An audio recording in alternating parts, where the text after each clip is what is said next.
Ikki biznesdagi sherik tortishib qoldi. A sherik B sherikni va bitta guvohni masjidga chaqirtirib qilgan ishini tiliga chiqardi. Yillar davomida sherigidan ko'p foyda olib kelganini tan oldi. Bu olgan foydasini qaytarishga puli yo'qligini va uning o'rniga biznesdagi mulkini 100% qilib notarius orqali sherigiga o'tkazib berishini aytib, so'zidan qaytmasligini Allohga qasam bilan tasdiqladi. B sherik bir hafta o'tib notarius hujjatlarini tayyorlab sherigining oldiga guvoh bilan imzo qo'ydirgani kelganida A sherikka noma'lum akasi tomonidan bu qilayotgan ishi shariat qoidalariga to'g'ri kelmasligi aytilibdi. Bu birinchi qismi ekan. Sherigining haqqini yeb, egasini tan olib, Allohga qasam ichib, haqqini qaytarishga kelganda qaytarmasdan, ichgan qasamiga kafforat berib qutulib ketsa bo'ladimi? Bu holatda shariat nima deydi? Bismillahirrohmanirrohim. Alhamdulillah va salatu vassalamu ala rasulillah. Demak, masala shundayki, ikkita sherik birga ishlashgan, ammo birinchi tomon unga bildirmagan holatda uning haqqini yegan. Oxir oqibat demak ma'lum bo'lgandan keyin va bu isboti bilan bo'lgandan keyin haligi sherigini haqqini yegan odam o'zini haqqidagi ulushini unga berishlikka kelishgan va bunga qasam ichib, hattoki Alloh taoloni guvoh qilgan. Lekin keyinchalik bu boshqa odam bilan maslahatlashganda ma'lum bo'lyaptiki, "Yo'q, seni bu qilgan ishing noto'g'ri" deyapti-da, shu gapidan qaytyapti. Endi shu yerda aytmoqchiki, "Men qasam ichganman. O'sha qasamni albatta ichgan odam qasamini buzgani uchun kafforat to'lash kerak. Men demak shu kafforatni to'lashligim bilan men o'sha gunohim, zimmamdagi gunohimdan forig' bo'lamanmi?" deyapti-da. Bu yerda ikkita masala bor. Birinchisi qasam.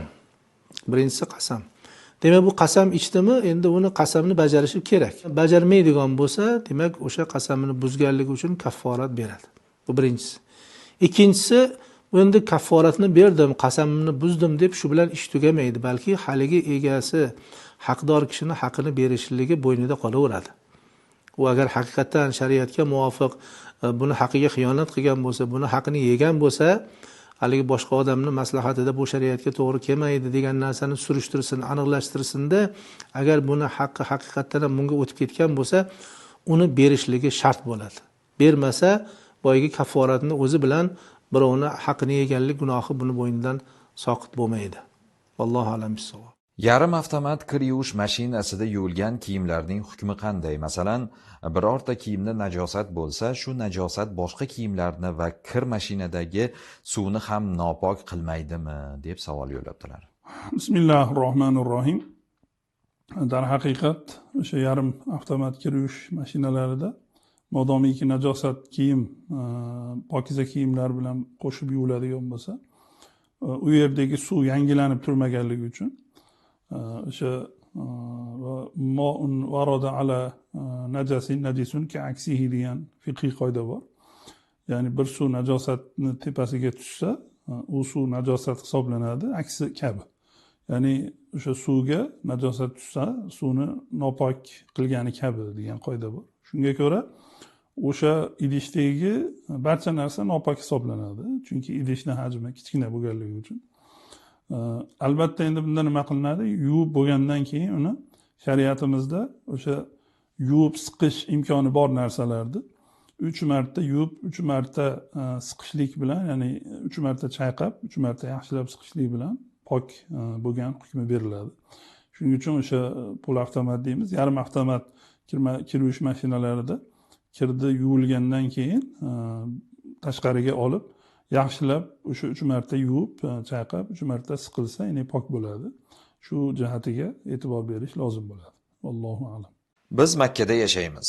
Ma'lumki bu yerda namozni ayollar ham jamoat bo'lib imomga iqtido qilgan holda o'qishadi. Uyimiz oldidagi masjidimiz tez ayollar bilan to'lib qoladi. Ba'zida joy yetmay qoladi. Derazamizdan imomni har aytgan kalimalari eshitilib turadi. Shunda uydan chiqmagan holda ham imomga iqtido qilsam bo'ladimi? Jamoat savobidan umidvor edim. Alhamdulillah, vassalatu vassalamu ala rasulillah. Avvalambor imomga iqtido qilish uchun o'rtada uzilish bo'lmasi kerak. Bizni Hanafiy mazhabimizga ko'ra o'rtadan arava o'tadigan yo'l deyiladi yoki kema o'tadigan ariq, katta ariq yoki saflarda uzilib qolishi, katta miqdorda saflar uzilib qolishi bo'lmasligi kerak. Shunday holatlarda bo'lsa, u iqtido qilib bo'lmaydi. Bu kishini ham uyi bilan o'sha masjid o'rtasida, demak, o'shanday uzilish bormi, u yerda iqtido qilib bo'lmaydi. Bundan tashqari, ayol kishilarni uyida o'qigan namozi, masjidda o'qigan namozi 25 barobar savobli hisoblanadi.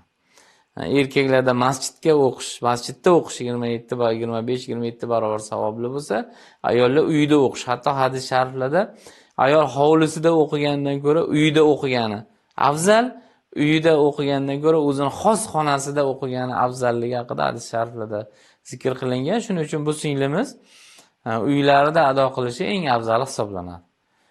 Masjidga chiqaman desalar, chiqishlaridan ko'ra uylarida o'qiganlari 25-27 barobar savobli hisoblanadi. Allohu a'lam bis-savob.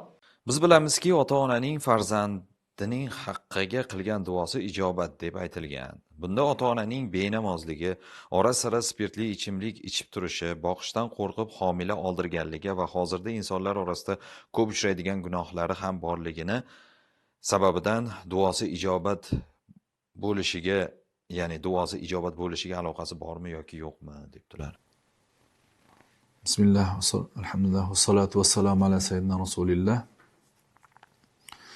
Bu narsani Qur'oni Karim juda ham chiroyli holatda hal qilib bunga yechim bergan desak bo'ladi. Bu yerda gunohlar deyilyapti, lekin Qur'oni Karimda mushrik bo'lsalar ham dunyoda o'tkincha yaxshi muomala qilasan degan Qur'onda. Ya'ni aytmoqchi bo'lganimiz, bu gunohlar ota-ona hozir bu narsalarni ko'rib turib, otamni duosi shunday ijobat bo'larmikin, men yaxshilik qilsam, xizmatini qilsam, men duosini olsam bo'larmikin degan narsa ham xayolda bo'lishi mumkin-da. Bu narsa xayolni chiqarib tashlash kerak. Chiqarib tashlash kerak. Otasi duo qiladimi, qilmaydimi? Yaxshilik qilib, yaxshi muomala qilib qarashga majbur. Bu Qur'oni Karim dinimizning talabi. Endi shunda duo qiladigan bo'lsa, u duoni qabul qiluvchi Alloh taolo. Alloh taolo qabul qiluvchi. Falonchining duosi qabul bo'ladi, qabul bo'lmaydi. O'zi otalarning bolaga qilgan duosi ijobat. Lekin aynan falon otanikini qabul qildi, falon otaniki qabul qilmaydi deb hech kim aytmaydi. Hadis sharif otaniki deyaptimi? Shu umidda qilaversin, u Xudo uchun xizmatini qilaversin. Ijobat bo'lsa, nur ustiga alo nur, bo'lmasa o'zining vazifasini bajargan bo'ladi. Masalaga shu tarafdan yondashish kerak. Vallohu a'lam. Agar yuzda tug'ma asimetriya bo'lsa va uni dudoq, ya'ni lab dolg'usi yoki boshqa meditsina estetik muolajalar bilan tuzatmoqchi bo'lsak, bu islom ulamolarining ko'pchiligi tomonidan joiz, ya'ni gunoh emas va payg'ambarimiz sollallohu alayhi va sallam ham nuqsonni davolashga izn berganlari haqida fatvolari bor deb eshitdim. Shu qanchalik to'g'ri? Bismillahirrohmanirrohim. Haqiqatdan buni plastik jarrohlik amaliyoti deyilyapti. Hozirgi kunda ulamolarimiz bu amaliyotni ikkiga bo'linadi deydilar. Ya'ni joiz va nojoiz turga. Joiz turi qanaqa bo'ladi? Masalan, insonni o'sha ko'rinishiga, umuman jismoniy holatiga bir nuqson, ayb hisoblanadigan holatlar bo'ladi. Bu tug'ma bo'lishi ham mumkin.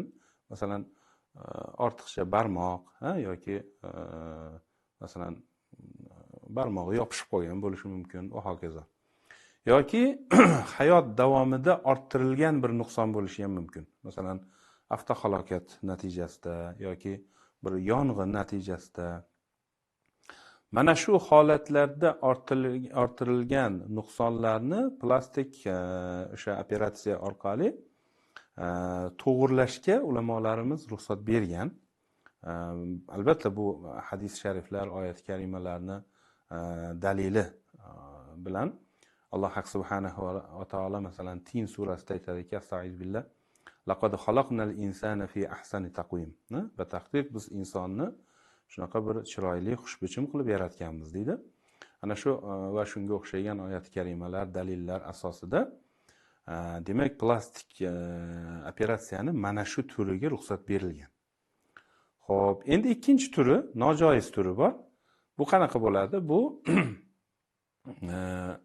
unaqangi bir aslini olganda bir ayb emas, nuqson emas. Shu narsani yana ham chiroyli qilish maqsadida ko'proq bu ayollar savol beradi mana shu to'g'risida. Yana ham chiroyli qilish, yana ham masalan aytaylik katta a'zo bo'lsa kichiklaytirish, kichkina bo'lsa kattartirish va hokazo. Bu joiz emas, mumkin emas bu. Bu Alloh taoloni yaratig'iniga o'zgartirish kiritish hisoblanadi. Shuning uchun bu ishni qilgan odam og'ir gunoh qilgan hisoblanadi. Ulamolarimiz bunga ruxsat bermagan. Shuning uchun bu narsadan tiyilish kerak. Allohu a'lam.